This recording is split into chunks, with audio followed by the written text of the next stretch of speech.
How do we apply these principles for the whole class? I think it comes down to, I suppose, thinking about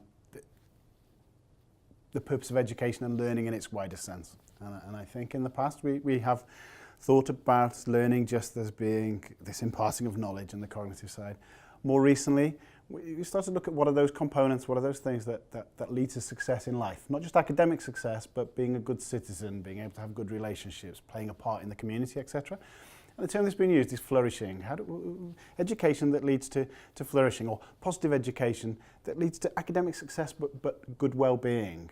And so really I think if we start from that point of view as teachers, well, what are the things that we're trying to create in the environment that lead to that? Then we will have motivated classrooms, we'll have children engaged, etc. And there are certain principles around that. The first one would be to have a focus on cultivating well-being, to recognise that the classroom is a place to learn these attitudes and skills and beliefs.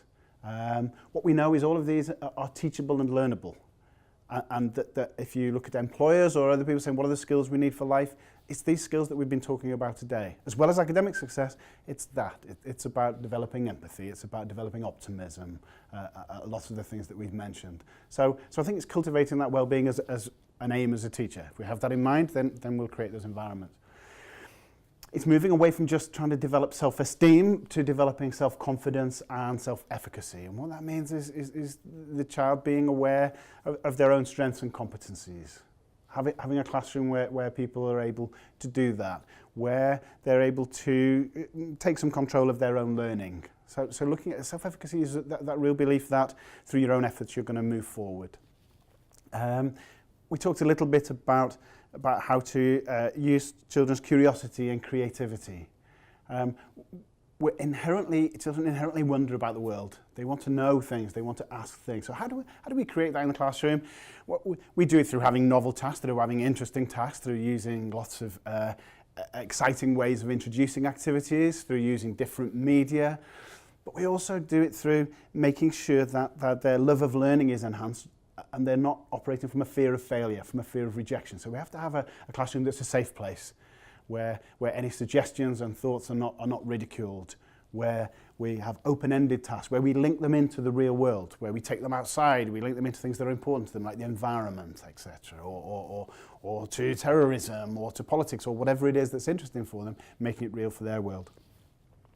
If we're going to do that, then we have to prepare them to make decisions. And by that I mean that self-awareness of themselves, that sometimes things are going to be difficult, that sometimes things are going to be hard. So we have to give them the skills to understand that they manage their own emotions, that they self-regulate, so where they can feel anxious and still do something, that they can make the decision to stick with something, to keep working towards a goal. And within that it means creating a classroom that fosters children's autonomy. We've talked about that, where they're involved in the decision-making process, where even if the curriculum is carved in stone, we have to do this, then involving them in how do we do it? Who do you want to work with? Do you want to work on your own or with a team? What technique do you want to use? Do you want to use a computer? Do you want to use a sheet of paper? Involving them in discussion about how the class runs, what works for them, etc. Giving them a voice and responsibility.